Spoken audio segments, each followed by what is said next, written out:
Labrīt visiem vēl vienreiz, tie, kas esmu šeit klātesoši šī gada pēdējā dievkalpojuma, un arī visi tie, kas skaties šo dievkalpojumu ierakstu. Un, ko var jums tikai vienīgi novēlēt to, lai tās labās lietas, kuras ir bijušas jums šajā gadā, jūs tos paņemt arī līdzā nākošajā.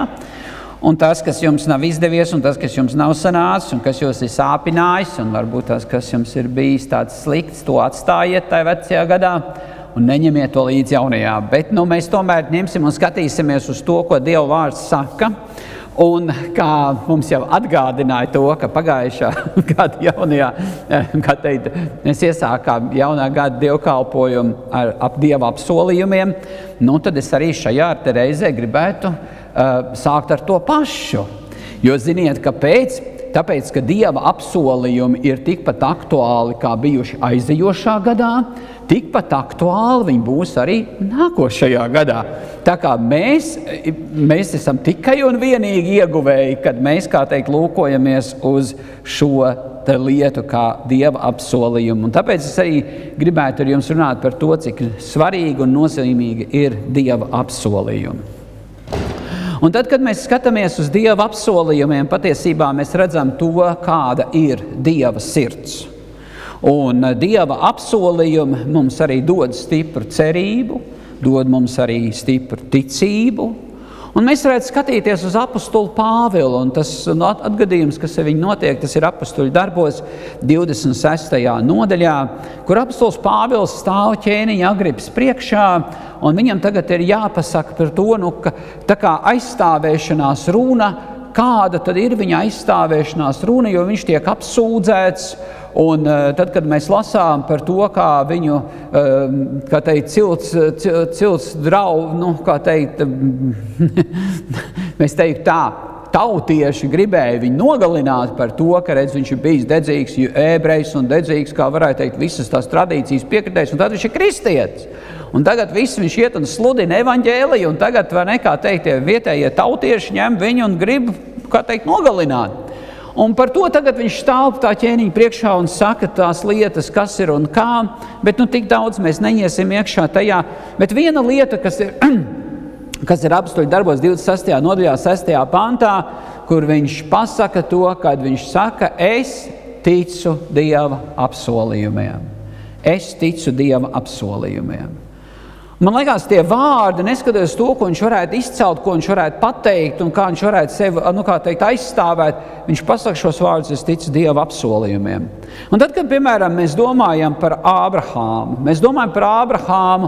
kur Dievs uzrunāja, un viņš gāja uz zemi, kur viņš nemaz nezināja, kur viņš iet. Viņš atstāja visu, viņš uzticējās Dievam, jo Dievs teica, ej ārā no savas zemes, atstāja visu un ej uz to vietu, kur es tev rādīšu, un es tev darīšu par lielu tautu. Un viņš gāja ārā, viņš nezināja, kur viņš iet, bet uzticējās Dieva apsolījumā. Piemēram, kad mēs lasām Bībelē par Noā ticēja, ko Dievs teica, ka būs lietus, būs plūdi, bet tajā laikā vispār tāds vārds nebija lietus. Nebija vispārībā tāda, nebija koncepcijas par to, kas ir lietus, kas vispārībā ir plūdi. Bet Noā ticēja tam, ko Dievs teica, kā rezultātā tas viņam arī tika, kā teikt, pieskaitīts par, kā teikt, ļoti lielu ieguvumu. Piemēram, Jaunava Marija, kad mēs lasām tepat tās Ziemassvētku, vai ne, mēs svinējām, un Jaunava Marija, eņģelis atnāca un pateica, vai ne, kā teikt, tu būsi, kā teikt, grūti, un tu dzemdēsi Dieva dēlu un viss, vai ne? Un viņš saka, kā tas var notikt? Kā tas var notikt? Un tad eņģelis viņiem pasaka, svētais gars nāks pār viņu un tā. Un kā rezultātā viņa noticēja šim te apsolījumam, kas viņai tika dots. Tāpat tās arī apostols Pēters, tāpat tās apostols Pāvils, vai ne? Kā varētu teikt, kas bija draudzes vajātājs un draudzes postītājs, satiekoties ar Jēzu un dzirdot to, ko Jēzus viņam pasaka, kas viņam stāv priekšā, viņš kļuva par draudzes cēlāju, viņš kļuva par to, kas rūpējās par draudzi, par Kristus draudzi. Un es gribētu arī šajā rītā ar jums 3 lietas apskatīt. Un tāds vienkāršs īstāv, kā es teiktu tā, lai mums ir viegli, kā teikt, to visu uztvert un paņemt. Un tā pirmā lieta ir tas, ko mēs skatāmies, ka Dievs ir apsolītājs. Dievs ir apsolītājs. Dievam patīk apsolīt, jūs zināt to? Kad mēs lasām Bībeli, ja, tur ir tik daudz apsolījumu, un liekas, mums ir Dievs, kas visu laiku visu kaut ko apsola. Un, piemēram, mēs kā cilvēki šodien, mums patiesībā ir ļoti lielas šaubas vispār par kādiem apsolījumiem, kas nāk mūsu virzienā. Mēs tiekam ietekmēti, piemēram, no politiķiem, kas kādreiz arī, teica, kā var nesolīt vai neko? Bet kā var nesolīt? Tu taču jāsola viss kaut kas ir, bet atkal tā vilšanās, ka tas, kas ir solīts, nav piepildīts. Un mēs kā cilvēki to informāciju uztveram, mēs viņu satveram, un mēs viņu, kā varētu teikt, sevī nostiprinām. Kad nevis mēs tā kā uzticamies, kad mums kaut kāds apsolījums nāk mūsu virzē, bet mēs šaubāmies. Mēs neesam pārliecināti par to, ka tas, ko tu apsoli, ka tu arī to izpildīs. Bet redziet, mums ir jāsaprot to, kāds ir Dievs. Kāds ir Dievs, un kad Dievs viņš ir solītājs. Es citādāk nevaru pateikt. Dievs ir tas, kas apsola. Redziet, kā tad jūs kļuvāt par kristieti? Kā tad jūs kļuvāt par Jēzus sekotāju? Un šeit ir tas vienkāršais vārds Jāņa 3:16, kur mēs lasām, jo tik ļoti Dievs pasauli mīlēja, ka viņš deva savu vienpiedzimušo dēlu, lai neviens, kas viņam tic, nepazustu, bet iegūtu mūžīgo dzīvību. Tad arī šie te vārdi, ko mēs lasām šajā pantā, mēs redzam, tas ir apsolījums. Tas ir apsolījums, kas ir dots, un mēs varētu teikt, ko mēs darām ar to? Vai nu mēs tam ticam, vai nu mēs viņam neticam. Vai nu mēs to pieņemam, vai mēs šaubāmies par to. Bet mēs zinām, ka ticība un šaubas nav viens un tas pats.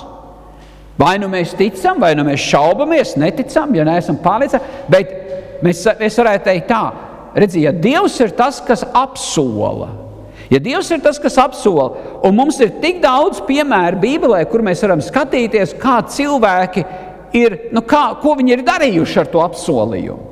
Jo patiesībā mana un tava kristīgā dzīve ir balstīta uz apsolījumiem. Izglābts tu esi patiesībā tāpēc, ka Dievs to ir apsolījis. Un ja tu tici tam apsolījumam, tad tu patiesi vari dzīvot kā kristietis.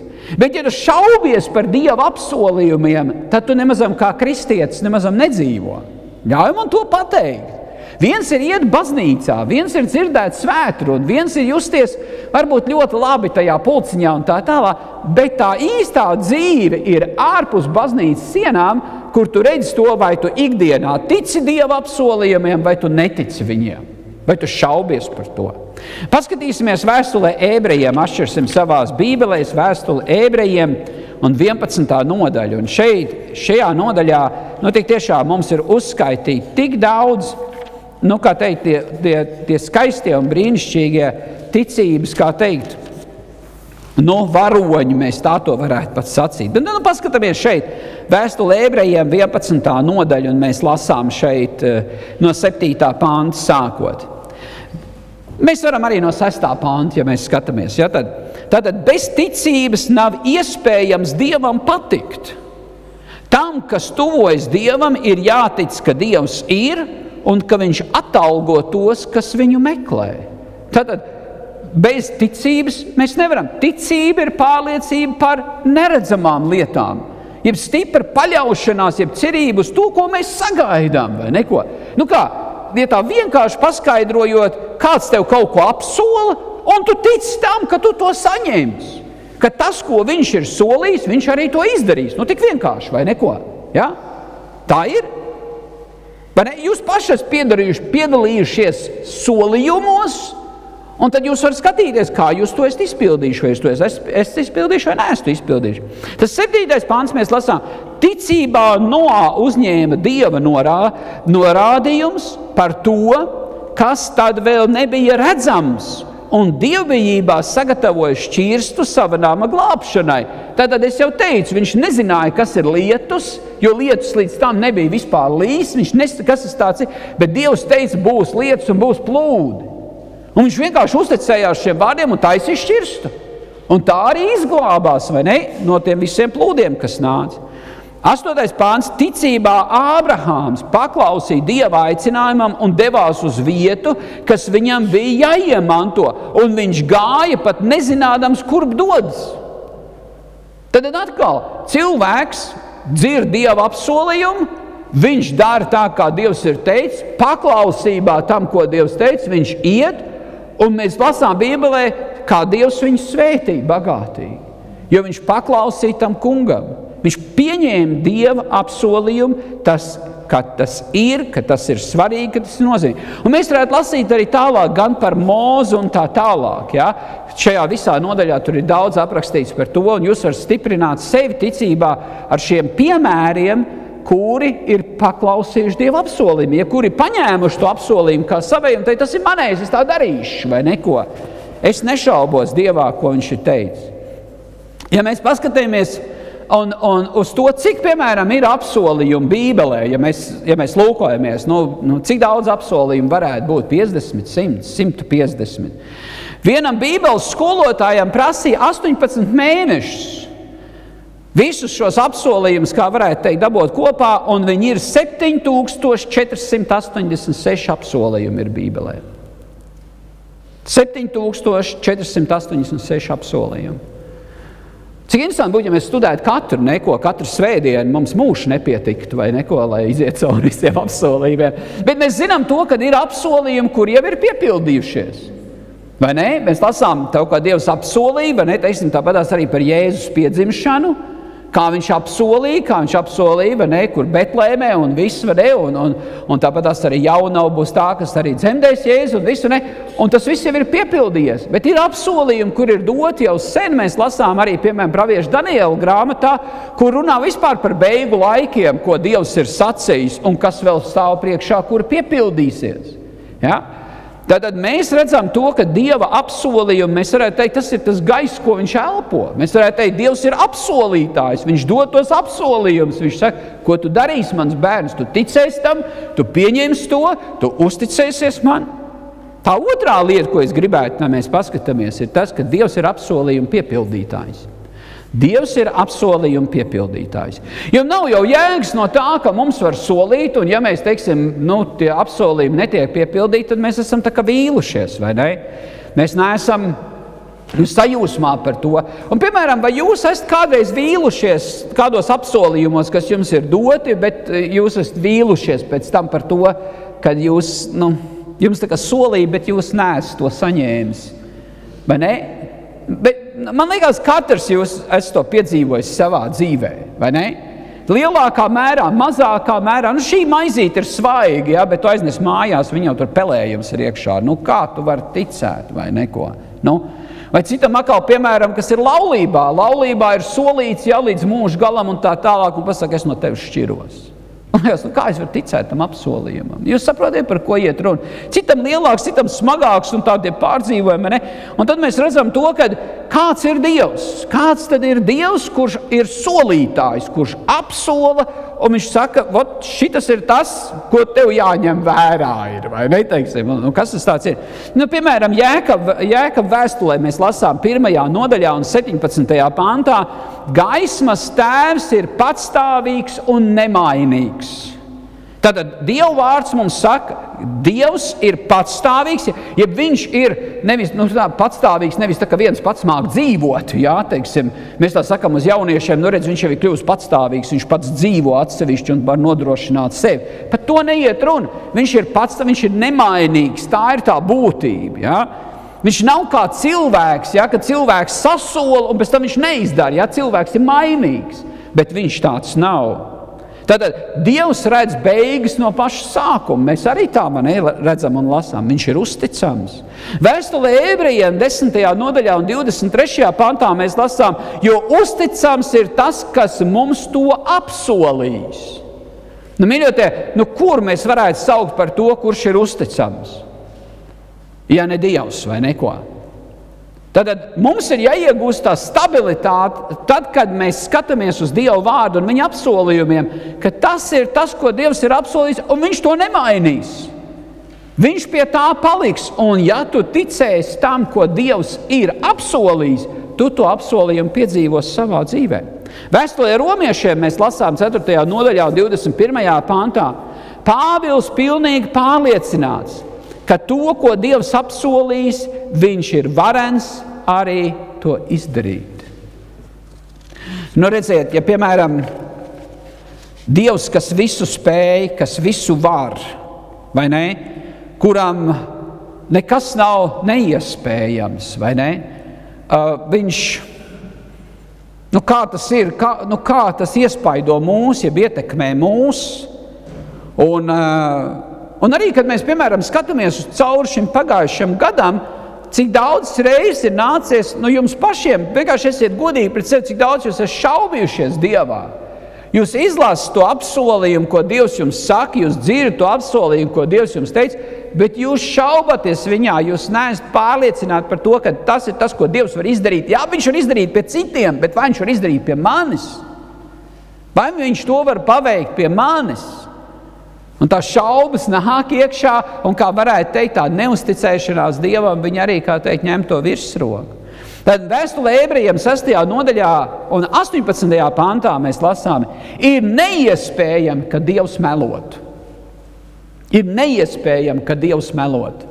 Kā mēs skatāmies uz šo lietu? Ir neiespējami, ka Dievs melotu. Tad nav iespējams, ka Dievs melotu. Un paskatīsimies šeit, vai akmens peld? Viņš var peldēt, akmens var peldēt. Nevar, vai neko. Vai nīlzirgs var lidot? Neiespējami. Vai neko? Vai taurenīts var apēst hamburgeru? Neiespējami, nevar to izdarīt, vai ne? Vai tev ir iespējams gulēt uz mākonīša? Nav iespējams, vai ne? Nav iespējams. Tas nozīmē to, ka ir neiespējami, ka Dievs melotu.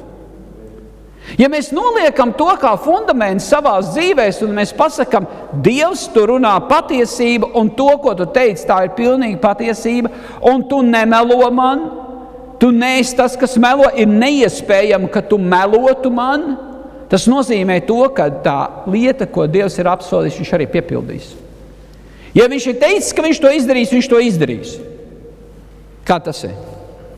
Un redziet, te ir tā paļāvība, te ir tā uzticēšanās Dievam, vai ne? Tāpatās kā katrs no jums esat izsūdzējuši savus grēkus un lūguši Dievam piedošanu par saviem grēkiem. Es ļāvuši, kā teikt, viņam ienākt jūsu sirdī, jūsu dzīvē. Un tas ir viss balstoties uz to, ko jūs esat noticējuši par Dieva apsolījumu. Ja tu atzīsties savos grēkos, tad Dievs ir uzticams un taisnīgs, ka viņš tev piedod grēkus. Uz kādu pamatu izsūdz Dievam savus grēkus? Tāpēc, ka Dievs ir apsolījis, ka viņš tev piedos tavus grēkus un nepieminēs vairāk tos grēkus. Un tāpēc mēs nākam un arī izsūdzam savus grēkus Dievam, vai neko? Tā ir?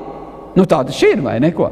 Tad mēs redzam, tie apsolījumi ir ļoti nozīmīgi un svarīgi. Tāpēc tās ir vēstulē Titam, ko apostols Pāvils raksta 1. nodaļa un 2. pāns. Dievs, kas nemelo, Dievs vienmēr piepilda to, ko ir solījis. Tad mēs redzam no svētiem rakstiem, ka tas, kāds ir Dievs, ka viņš ir solītājs, ka viņš ir apsolījuma piepildītājs, jā, to, ko viņš solījis, viņš arī piepilda. Viņš nav kā cilvēki, kur melo, kur krāpī, vai ne? Un šodien vispārībā, kad mēs dzīvojam tādā laikmetā, jūs pat nevarat zināt to, kas ir patiesība.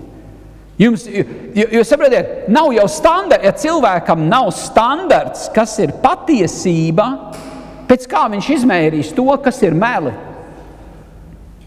Pēc kā? Pēc tā, ko avīzē raksta, pēc tā, ko televīzijā saka. Kā jūs zinat, ka tā ir patiesība? Kā jūs to zinat? Jo tāpēc, ka jebkuru lietu, jebkuru informāciju, piemēram, no Ukrainas, var katrs radio vai valsts var pasniegt tā, kā viņa to grib. Kā viņi to vēlās, ko viņi grib ietekmēt, kā to sabiedrību uzrunāt, ja?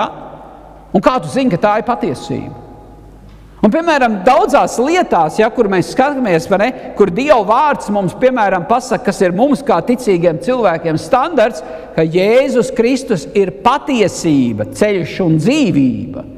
Tas, ko viņš ir pateicis par sevi. Tātad, ja mēs Jēzu Kristu un to, ko viņš ir teicis un mācījis, noliekam par patiesību un standartu, tad mēs varētu teikt tā, reku mums ir, pēc kā mēs varam skatīties uz visu pārējo. Tas ir tas svarīgākais. Piemēram, man nākās arī to teikt, kad cilvēki ir ļoti kūtri iet parakstīties par to partnerības, par to referendumu ierosināšanu. Un liekas, kāpēc? Kur ir standarts? Kur ir tas, kā Dievs saka, kā ir jābūt? Un tagad nāk cilvēki, un viņi izdomā savus likumus. Viņi izdomā tādas lietas, kuras varētu teikt, ir pretrunā Dieva vārdam, tam standartam, ko Dievs saka. Un tad mēs skatāmies uz to, kas notiek ar sabiedrību. Kāpēc cilvēki ir tādi? Kāpēc viņi ir šitādi, vai ne? Teiksim, vecāki un arī skolā, ja, teiksim, kā tu bērnu disciplinēs? Ir tikai bērnam, ir viņu tiesības, bet nav nekāda pienākuma. Un tāpēc mēs redzam, kas notiek ar sabiedrību, vai ne? Teiksim, un liekas, kā tas ir? Bet tas ir visi tie likumi, tas ir visi tie lēmumi, tas ir visas tās lietas, kas birst pāri, ja, par cilvēku galvām, un mēs sakam, mēs esam Eiropā. Tā viss notiek. Bet mēs varam tikai teikt to, ka Eiropa ir degradējusies. Eiropa patiesībā ir ļoti egoistiski, uz sevi centrēti cilvēki, ja, lai katram būtu labi, un pāri visam manas tiesības. Manas tiesības. Tā kā mēs redzam, tas izaicinājums ir ļoti, ļoti liels šajā te laikā. Bet Dievs ir tas, kurš ir godīgs, kurš ir patiess, un mēs viņam varam uzticēties. Ja mēs paskatāmies mazliet atpakaļ vēsturē, tad kādreiz bija tā, kad, piemēram, cilvēki ar vienu rokas spiedienu varēja apsolīt, un viņi teica, es to izdarīšu. Jūs ziniet, tagad, piemēram, lai jūs kaut kur iet un kaut kā jūs pateikt, ka jūs tas esat, jums jānes ir pasi vai ID karte. Tāpēc, ka viņi netic to, ka tas esi tu. Mēs redzam, cik daudz meli un nepatiesības ir pasaulē tagad, ka tev ir jāpierāda, ka tu tas esi. Cilvēki netic, ka tu tas esi.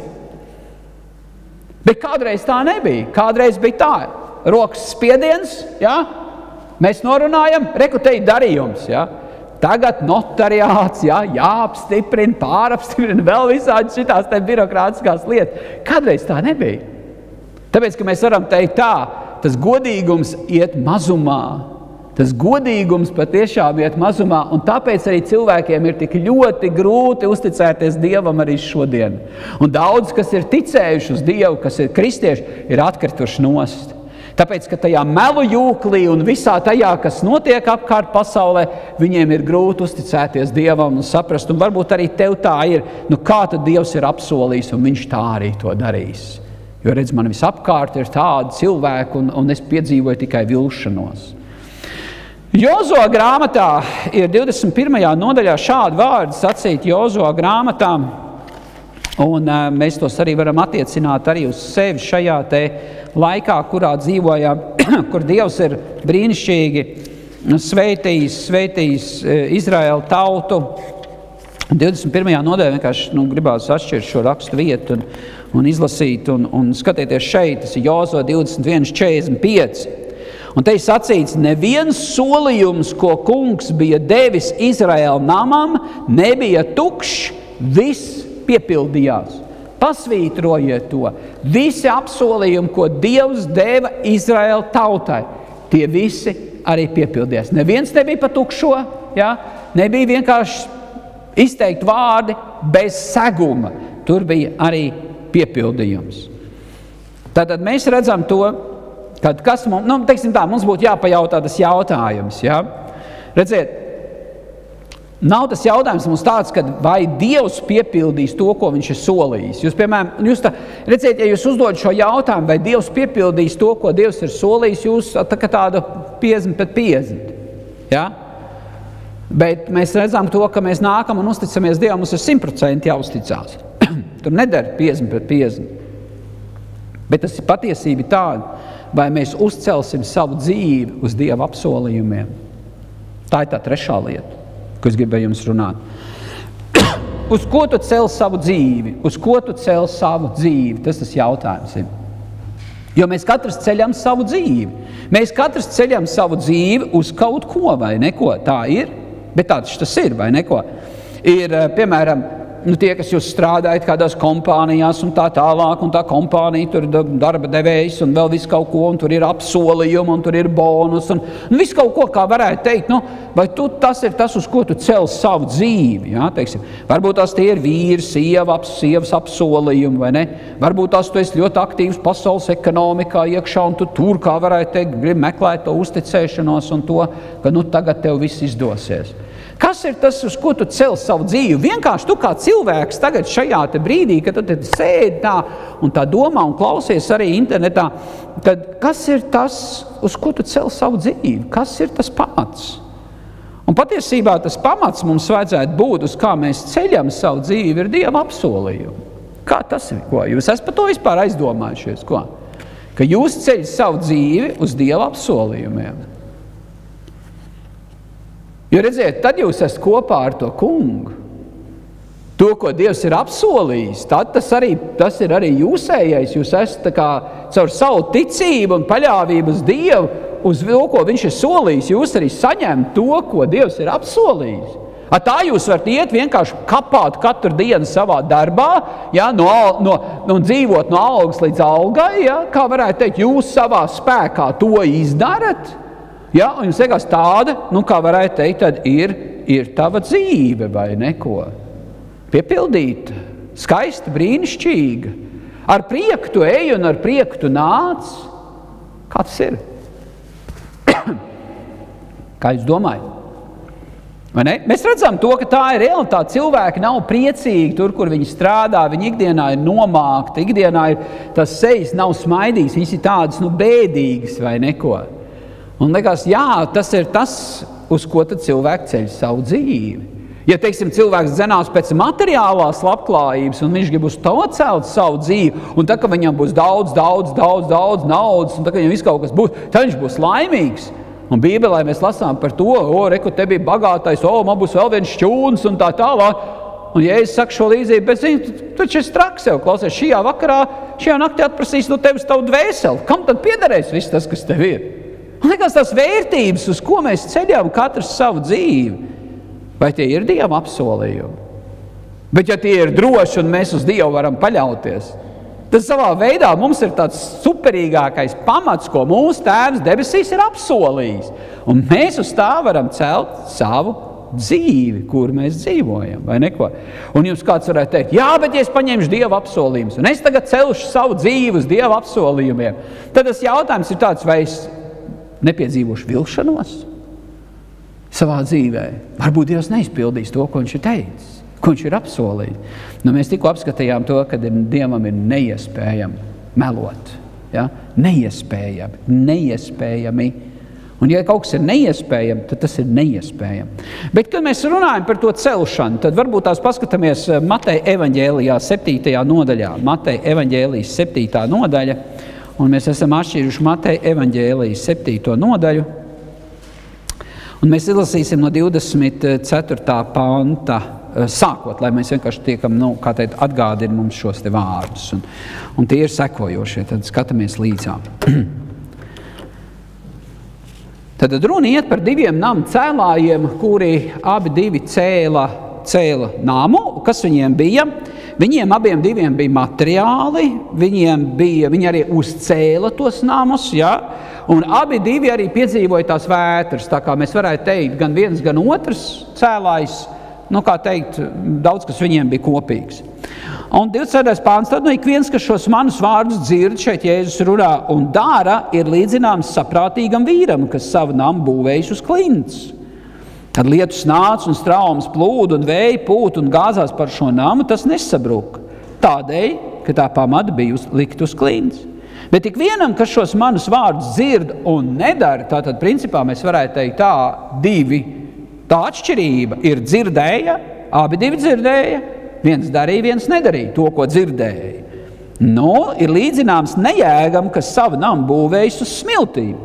Kad lietus nāca un straumes plūda un vēja pūt un triecās pret šo namu, tas sabruka un posts bija liels. Tātad 2 cēlāji un viņi ceļ, kā varētu teikt, šo te savu ticības namu, ja? Un mēs zinām arī to, ka mūsu ticībai ir vajadzīgs materiāls, ko mēs varam uzcelt. Ja? Mums ir vajadzīgs dzirdēt Dievu vārdu, no Dievu vārdu nāk stiprums mūsu ticībai, bet arī mūsu ticība tiek pārbaudīta, kad visādas dzīves vētras gāžās virsūm, šaubas, ja? Nepatīkamas ziņas vai vēl kaut kas nāk virsū, mūsu ticība tiek pārbaudīta. Un tā atšķirība bija tāda, uz ko tad cēla, uz tām smiltīm, varbūt lētāk, varbūt pieejamāk.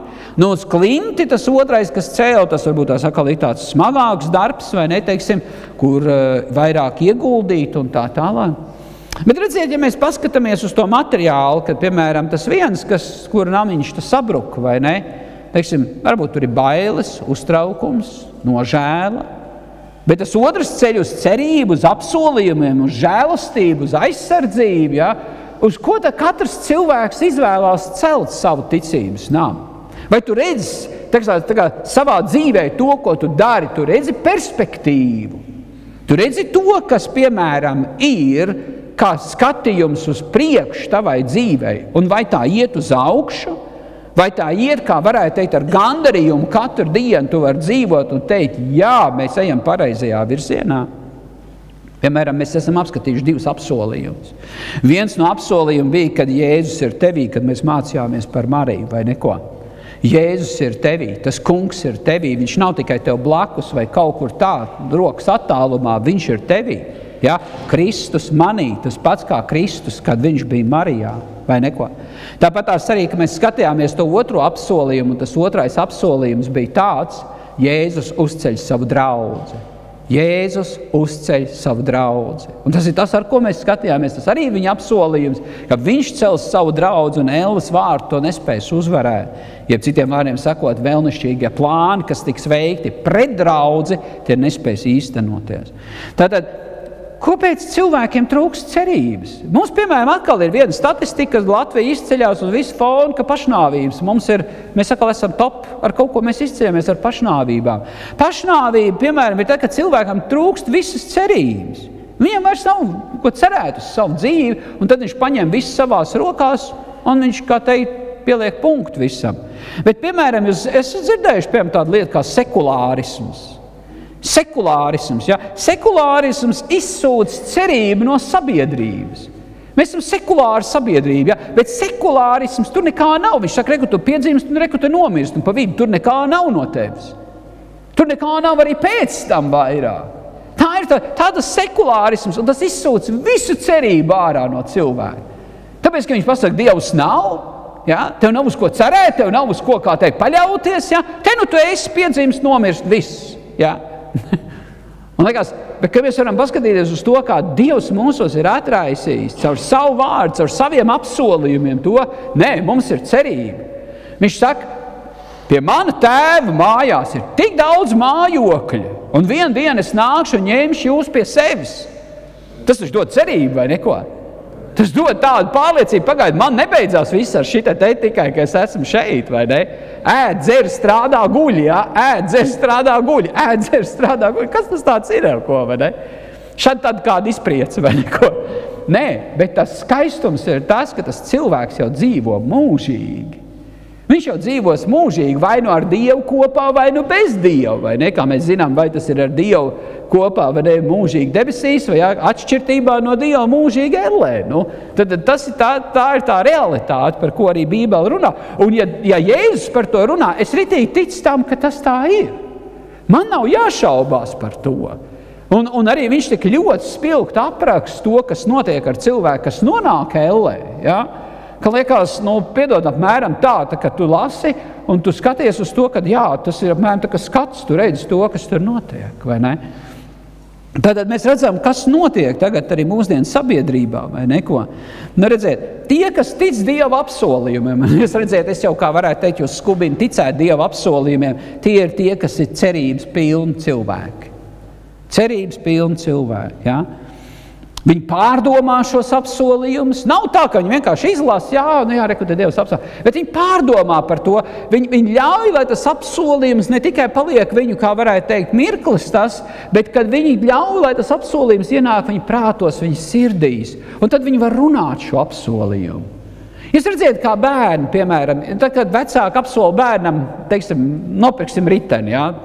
Jūs ziniet, tas bērns jau ir izskrējis pa pusi pagastu apkārt un visiem izstāstījis, ka vecāki ir apsolījuši viņam riteni nopirkt. Un viņš jau stāsta, ka viņam jau ir tas ritenis. Nu, kristieši, ko mēs darām šodien? Ko? Mēs zinām Dieva apsolījumus. Ko Dievs ir apsolījis tev? Tu ej, mēs varam dzirdēt cits no cita, ko Dievs ir apsolījis tev, ja mēs tikai zūdamies un pinkšķam un kunkšķam un vēl vis kaut kādas lietas, ka visi tik slikti, tomēr tā kā tā cerība nav vai neko. Bet tā nevajag būt, mani mīļie. Tā tam nevajag būt. Iedomājieties, cik stipri Jēzus Kristus arī pacēšot visas ciešanas pie krusta, kad viņš tika pienaglots, apmelots, apsmiets, jā, apspļaudīts, sists un viss kaut kas. Un tur vēl pie tā krusta, kur viņš cieš tajās sāpēs, vēl, jā, tās naglas ir caurubuši, viņa kājas un rokas, un citi tur ņirgājās, un viņš vēl var pateikt, Tēvs, piedod tiem, jo tie nezin, ko tie dara. Iedomājieties, tāda, kā teikt, mīlestība, kas nāk no Dieva, kad mēs ieraugam, kāds ir Dievs. Un ka tieši tāpatās, kā mēs izturamies citreiz, vai ne, pret to, kā Dievs uzrunā mūs, un ka mēs tā neņemam to vērā. Mēs ritīgi, kā varētu teikt, esam, jā, mums ir jāpadomā par to, vai mēs ticam tam, ko Dievs ir apsolījis. Redziet, romiešiem 4. nodaļā mēs lasām 20. pantā, mēs lasām, Ābrahāms nešaubījās. Viņš nešaubījās par to, ko Dievs ir apsolījis, viņš to var izdarīt. Un Dievs prasīja no viņa, lai viņš iet un upurē savu dēlu Īzaku. Un iedomājieties, un viņi iet tagad upurēt uz tā kalnu, tas Īzaks nemazam nezina to, ka viņš ir tas upur jērs, līdās, ka viņam ar nāzi griezīs rīklu puši. Un viņš viņu vēd augšā tajā kalnā. Un ko Ābrahāms saka? Tas puika viņam prasīja, kur tad tas upur jērs ir un tā tālāk. Un Ābrahāms saka, tas kungs sagādās, tas kungs nodrošinās. Cik daudz no jums var pateikt to, kad jums trūks, ka jums nav, ka jūs var pateikt, Dievs nodrošinās. Dievs atrisinās to lietu. Nepaliks viņa neatrisināt. Dievs atrisinās to. Kāpēc? Tāpēc, ka viņš ir uzticams. Un ja viņš ir teicis, ka viņš būs uzticams par tevi no paša sākuma, kad tu mācis miesēs ieņemts un līdz pat pēdējai mūža dienai, tad mēs varam droši paļauties uz viņu. Viņš ir uzticams. Un viņš par tevīm parūpēsies, mans mīļais. Kaut kā jāspēr ir tāds stingrāks tas ticības solis, jā. Un tagad tas Īzaks jau ir uz tā altāra uzlikts, un Ābrahāms jau izņem ārā to nāzi, ja tu lītās upurēs, ja, to savu dēlu. Un tas ir apsolījuma dēls, jo caur šo te dēlu, kā teikt, būs visas tautas, kā varētu teikt, tik daudz, ka nevarēs saskaitīt. Un viņam tagad viņš ir jāupurē. Un Ābrahāms stāvēja ticībā līdz galam, un protams, nāk eņģelis un saka, nedara to, Dievs sūtīts, vai ne, un tā tālāk, un tur sagādās tas jērs tiek, un tā tālāk, un tas tiek upurēts. Bet Dievs parādīja to, ka tādā veidā viņš upurēja savu dēlu par mūsu grēkiem. Pēc vairākiem gadu simtiem Dievs sūtīja savu dēlu. Jo Īzaks, Ābrahāma dēls, nevarētu glābt cilvēkus no viņa grēkiem, bet vienīgi Kristus ir tas, kas to paveic. Un tas atkal mums parāda to, cik Dievs ir uzticams, cik Dievs mīl cilvēkus, ka viņš nezēloja savu dēlu un viņš deva to, lai mēs taptu izglābti. Man liekas, tā ir tik liela žēlastība no Dieva puses. Un iedomājieties, cik daudz cilvēku šodien pasaka tādam mīlošam Dievam, kas saka, es tevi mīlu, un es tev esmu sagādājis mūžīgu dzīvību, un es gribu, lai tu esi manī kopā debesīs. Viņi pasaka, nē, man Dievs, tu neesi vajadzīgs. Es eju un dzīvoju tā, kā es gribu. Es nevaru noticēt tevi. Es nevaru, kā teikt, uzticēties taviem apsolījumiem. Es nevaru. Tāpēc, ka esmu vīlies daudzās lietās. Un es pilnīgi arī labi to saprotu. Tā ir tā vide, kurā mēs reāli esam, tā pasaule, ja, kas apšaubīs visu, kas saistīts ir ar Dievu. Vai neko? Un jūs jau nemazam varat tās arī neziniet to, bet varbūt tās arī jūs ziniet. Es nezinu, kā tas ir jums. Bet, piemēram, kas ir tas pasaules mērķis? Kas ir pasaules mērķis? Ka cilvēki tic zinātnei.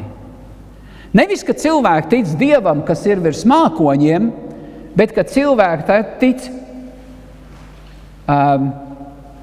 āboļu mākonim, Microsoft mākonim, kur viss tas mākslīgais intelekts, kas tagad nāks iekšā, ka tas būs tas, kas notiek, un lai cilvēki tic tam. Nevis vairs Dievam, kas valda pār visu, ja? Saprotiet, tas jau tiek strādāts. Tas tiek strādāts un veicināts tāds, ka cilvēks bez, kā teikt, lai šodien ticētu Dievam, tas ir izaicinājums. Kuram no jums tas ir izaicinājums? Man liekas, ka katram tas ir izaicinājums. Jo tā informācija, kur tiek pārpludināta tik daudz visur apkārt, vienkārši liek apšaubīt Dievu un to, ka Dievs ir. Visam vienkārši. Bērniem skolās nemāc to, ka ir Dievs. Godā tēvu māti, pēc kam? Kā tu jūties? Kā tu jūties labāk, vai ne? Tā arī dzīvo. Un tad mēs redzam, ka netiek galā ar tiem bērniem, vai ne? Kā viņiem tur ir. Tad, cik daudziem no jums mājās ir aptieciņi? Jums ir tāda aptieciņa mājās? Ir? Kaut kāds zālītis, kaut kāda plāksterīša, kaut kas tāds? Jā? Ir jums? Ko? Un tā jums ir tāda, kā varētu teikt, aptieciņa, kur jūs lietojat tad, kad jums ir vajadzība. Tā ir? Jūs visu laiku nesēžat katru dienu zāles, nerīt, ne? Plāksters līmējis vai virsū, vajag vai nevajag. Jūs tā nedara. Tātad jums ir mājās šī medicīnas aptieciņa, jeb citiem vārdiem sakot, tas, ja kaut kas sāp, vai tur galva, vai ne, un tā tālāk, vai tur nošpa dzert, vai vēl kāds citrabons un vēl visu kaut ko. Tātad pēc vajadzības jūs viņu lietojat. Tā ir? Redziet. Tātad, ja mēs, piemēram, skatāmies uz to, tu piecelies no rīta, tevi galīgs, kā teikt, pilnīgi tā diena atkal būs tāda, pilnīgi, padzer zālītis, padzer. Pieeja pie tā skapīša, nevis pie tā medicīnas skapīša, kur tās zāles, bet tu pieeja pie Dieva apsolījuma skapīša, un tu atšķir vaļā, piemēram, romiešiem 8:28, vai ne? Un tu skaties to, ko tas apsolījums saka, un ka tiem, kas mīl Dievu, visas lietas nāk par labu. Un tu, piemēram, var pavisam citādāk skatīties uz to, kas tev stāv priekšā. Varbūt tur ir smagi pārunas vai vēl kaut kas un tā tālāk, bet tu vari skatīties, ka tās visas lietas nāk par labu. Jūs redziet to, un jūs sev iedrošināt ar šo apsolījumu, ko Dievs ir teicis. Un jūs kā varētu teikt, justies daudzreiz stiprāks, daudzreiz spēcīgs, daudzreiz labāks vai neko. Tāpat tās arī, piemēram, kā teikt Jāņa evaņģēlijā 16. nodaļa, 33. pāns, pasaulē jums ir bēdas, bet turiet droši prāti, es pasauli esmu uzvarējis. Vai jūs ticat tādam apsolījumam, ka viņš ir uzvarējis? Jā, jums ir bēdas, jūs sastopties ar bēdām, bet tur droši prāti. Tas ir tikai uz īsu brīdi. Tas viss pāries. Un, piemēram, tad, kad mēs skatāmies uz to, ka Jēzus saka, es tevi nekad neatstāšu, varbūt tas tu jūties vientuļš. Varbūt tas tu esi vientuļš un tev tāds sajūts, ka tu esi viens pats un tā tālāk. Bet tu vari tur izlasīt to, ka Jēzus saka, es tevi nekad neatstāšu, es tevi nekad nepametīšu. Vienmēr būšu ar tevīm kopā. Un liekas, tas ir tas vārds, tas apsolījums, kas ir jāpaņem katru dienu, tāpatās kā tā tablete, ja, tad, kad tu jūties ne tā kā vajag. Un tad tu vari būt atkal stiprs un piepildīts, mans mīļais. Vai neko? 2. Pētera vēstulē 1. nodaļā un 4. pantā mēs lasām par to, ka tie ir lieliski un vērtīgi apsolījumi. Lieliski un vērtīgi apsolījumi. Tā kā, mans mīļais, šo gadu noslēdzot, mums būtu ļoti, ļoti svarīgi apzināties to, kā mēs esam ticējuši Dieva apsolījumiem, kā mēs esam ņēmuši vērā, vai mēs esam ignorējuši tos, vai mēs esam bijuši rokas attālumā no viņiem, vai kāds ir bijis. Un kā tas ir, teiksim, mūsu skats uz nākošo gadu, teiksim, tas, kas mums ir priekšā. Kā mēs uz to lūkosimies, kā mēs uz to skatīsimies, vai mēs, piemēram, tā ņemsim tagad tā nopietni, celsim savu dzīvi uz Dieva apsolījumiem, tāpēc, ka viņš apsolījums piepilda, un tāpēc, ka viņš ir apsolījuma devējs, vai neko. Tad mums patiesībā būtu tāds stiprs pamats, uz ko mēs varētu celt savu dzīvi, ja, kur mēs dzīvojam. Bet es gribētu noslēgt ar vienu raksturvietu, tas ir Lūkas evaņģēlijas 21. nodaļa. Lūkas evaņģēlijas 21. nodaļa, un es jums izlasīšu šos vārdus. Lūkas evaņģēlijas 21. nodaļa, un mēs izlasīsim no 25. panta sākot. Un te ir sacīts par beigu laikiem. Ja? Tā kā mēs redzam to, kad apkārt tiek runāt. Citi pat saka to, ka pagājušie Ziemassvētki, kas mums bija tagad šeit, pāris dienas, dažas dienas, nedēļa apakaļ, ka tie varbūt ir pēdējie Ziemassvētki, kur mēs svinām vai neko. Ir daudz, es saku, ir tik daudz lietas, ir tik daudz, ko varētu teikt, tas pats internets ir pārsālīts ar visu kaut ko. Bet redziet, ja jūs zinat to, ko Dieva vārds teica, jums ir standarts, jums ir tas, pēc kā jūs varat vadīties. Un jums nav jāpieņem tas, jo jums klausoties, jūs varat izlasīt tik daudz tos bēdu ieleju, kas ir priekšā, kur nedod nekādu cerību, un tad jūs noklausties un skatāties to, un tad jums ir, kā varētu teikt, kā tagad dzīvot vispārībā. Bet paskatāmies, ko šeit Jēzus arī saka. Un viņš saka šeit 25. Un zīmes būs uz saules un mēnesis un zvaigznēm, un tautas uz zemes būs izmisumā un izbijušās, kā lab jūra krāc un bango. Cilvēki pamirs no bailēm, gaidot, kas nāks pār pasauli, jo debesu spēki tiks satricināti. Un tad viņi redzēs cilvēka dēlu padebesīs nākam varenībā un lielā godībā.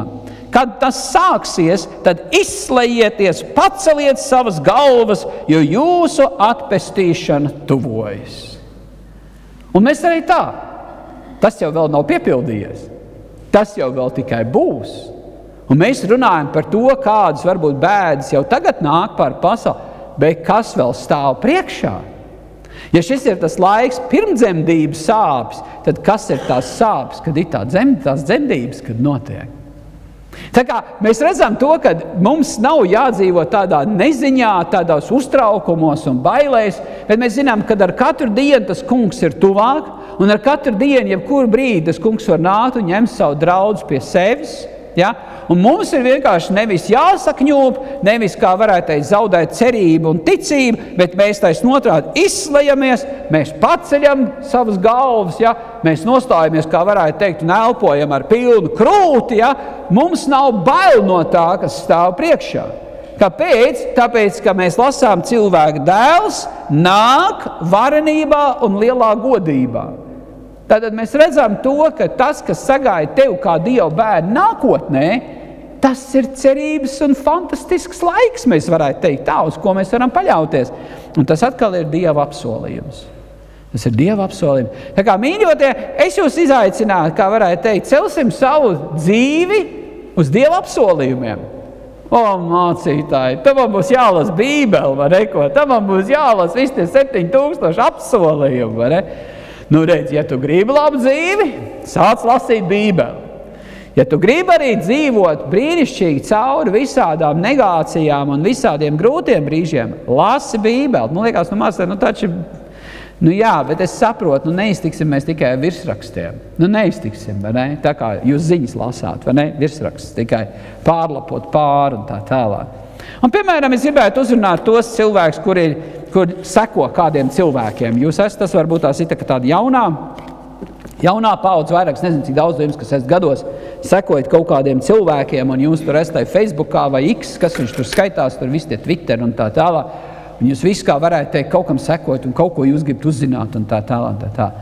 Mīļotie, varbūt tās paņemiet nost tos cilvēkus kā elkus nost no savas dzīves.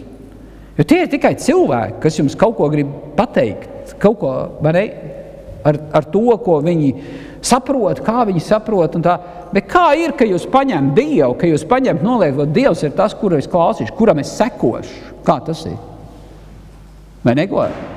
Es sekošu tam kungam, vai ne? Es sekošu Kristum. Un tad tu seko viņam, ko viņš tev pasaka, piemēram, ir jauna diena sākusies, ko viņš tev pasaka? Kas ir tas, ko tas kungs, kas ir vienmēr nomodā par tevīm un ziv tavs dienu no pirmās stundas sākot līdz pēdējai, kas ir tas, ko viņš tev pasaka? Kas tev ir jāņem vērā? Vai ne? Un tas ir tikai, kā varētu teikt, reku, te ir, ka Dievs runā, te ir viņa vārds. Un tāpēc arī tas ir jālasa. Un to, ko jūs sekosiet visiem citiem kaut kādiem tur māksliniekiem un vēl tur, vai nekā teikt, tur citiem cilvēkiem, kur ir tur zvaigznes un vēl kaut kas, jums paliks labāk. Jūs varbūt tās varēsiet iedomāties to, cik jūs esat liels lūzers, ja visā tajā savā dzīvē, ja, sekojot kaut kādiem, kas ir kaut kur panākumi bagāti, vai ne? Tur atkal var sākties depresijas un vēl viss kaut kas, vai neko. Bet ziniet, tā kā Dievs mums katram vienam ir tāds brīnišķīgs standarts, kā mēs varam, kā teikt, tiekties un kļūt līdzīgāk Jēzu Kristu, vai ne? Tad tas ir Dieva darbs un ļausim viņam šo darbu arī veikt, kā viņš to ir darījis šajā gadā, arī nākošajā gadā. Āmen! Āmen. Nu, piecelsimies kājās, pateiksimies Dievam. Halleluja.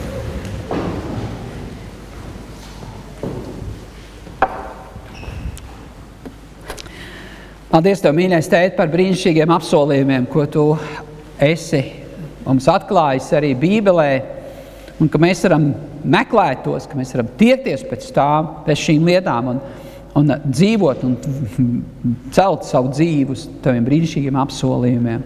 Paldies Tev, kungs, ka Tev vienmēr ir vārds priekš mums katru dienu, un kad ar Tavu vārdu mēs varam tādu stiprināti, iedrošināti, paēdināti, apgaismoti, un uz to mēs, kungs, lūdzamies Tavu svētību un Tavu palīdzību mums katram, kas esam šeit, gan arī, kas skatās internetā jaunajam gadam. Paldies Tev, Tēt, ka Tu esi uzticams, kā Tu esi bijis, tāds Tu esi un tāds Tu arī būsi. Un paldies, ka mēs varam paļauties uz Tevi 100%, nevis tikai tā, kā teikt, bišķiņi, nē, bet 100% uz Tevi, jo Tu, kungs, zini vislabāk, kas mums katram ir vajadzīgs, un Tu zini arī visu mūsu nākošo gadu, kas mums stāv priekšā. Tāpēc mēs tveramies pie Tevis, mēs esam kopā ar Tevi, mēs uzticam savas dzīves Tev, kungs Kristu. Mēs Tev pateicamies par svēto garu, ko Tu mums esi dāvājis. Un mēs lūdzamies, lai svētais gars ir tas, kas vada mūs arī cauri visām mūsu dienām. Tev, lai gods, slavu un pateicību, mēs Tev pateicamies, Tēt, Jēzus vārdā. Āmen. Āmen.